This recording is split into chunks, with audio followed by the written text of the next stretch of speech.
24-year-old Armani Hill died that day in the Merritt Health Emergency Room in Natchez, the worst he's ever seen. We witnessed firsthand severe beating that these young children had endured. These children were severely beaten.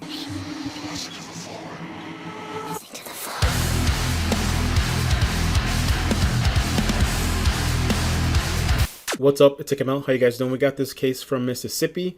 Armani Hill on June 5th was beat to death by James Anderson. The mother is Lakeshia Jones.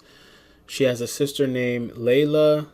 She also, I heard, was injured and she's in the hospital. Police say the girl's 3-year-old sister is at UMMC still clinging to life. And honestly, I don't know where these animals come from. Like these creatures, this filth of society. When you see these kind of people, like, look at this mother. She's utterly disgusting. In this video, we're going to get to the surface of things.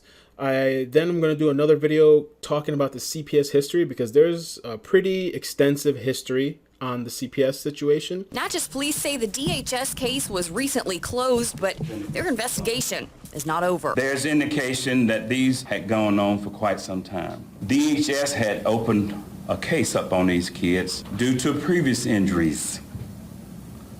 Twice. What an embarrassment, huh? Right? Like such a failure of a system, a failure of people. You could literally say, though, that blood is partially on those people's hands in that CPS system. What a crappy, garbage system that's letting our children down, right? That's there to protect the children, right? Is CPS tax funded?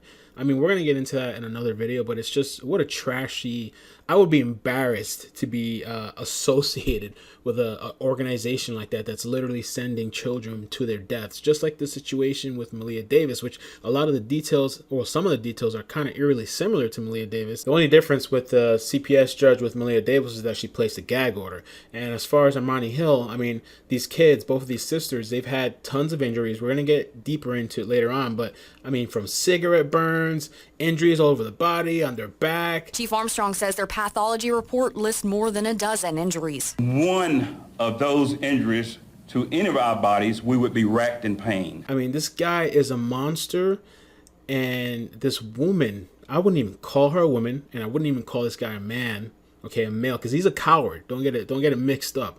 All right, a guy that beats on children is a coward. Good luck in prison. Complete coward. And the female, right? What a trashy, you're an embarrassment to women. You don't even look like a woman. You kind of look like some sort of man or something else. I don't know what you are. I'm surprised you can conceive. Disgusting that she would let this go on. And what's wrong with some of these mothers out there that are so desperate? And we're going to talk about the biological father later, that she goes and gets into this situation. So desperate that they need somebody, that they'll literally put their children in danger. Authorities say their mother, 25-year-old Lakeshia Jones, went to work Tuesday night, leaving the 2 toddlers with her boyfriend, 24-year-old James Anderson. If convicted, they could both face life in prison. This guy, Anderson, after almost beating the children to death, which he pretty much did, he makes this little girl walk a quarter mile. She couldn't even walk. She was stumbling, whatever, because she was injured so badly.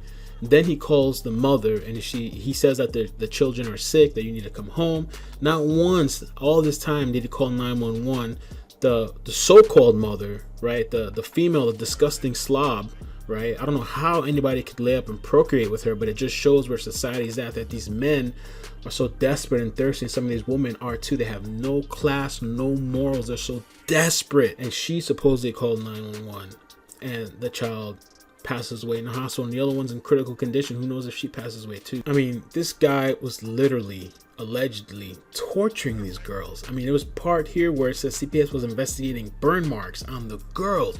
Burn marks, cigarette burn marks on the arms and legs. A month later, a local clinic flagged up an injury on the back of the younger sibling's head, where the youngster said her own mother threw a walkie-talkie at her.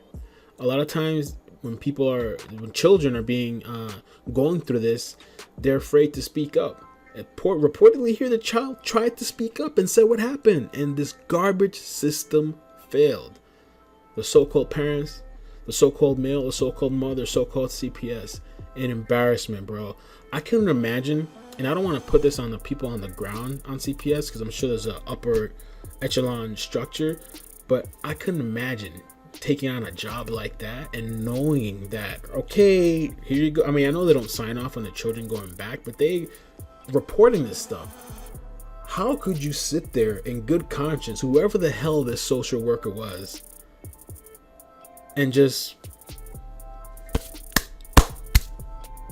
Final question before I get out of here, and something I've been wanting to ask, and I had a conversation earlier with a friend of mine, is why was Brittany Bowens not treated the same as this mother? You know, why is Brittany Bowens out there still walking when there was obvious neglect? You know, that's a really good question. One of the things, and one of my thoughts, and what I was talking to a friend about, was that I think they're going to use her against Darian. That's my thought about this. I think they're going to use her to take him down, and then eventually maybe they can switch it on her, or maybe she gets immunity for throwing him under the bus, and maybe she never gets charged, and maybe Brittany Bowens walks away.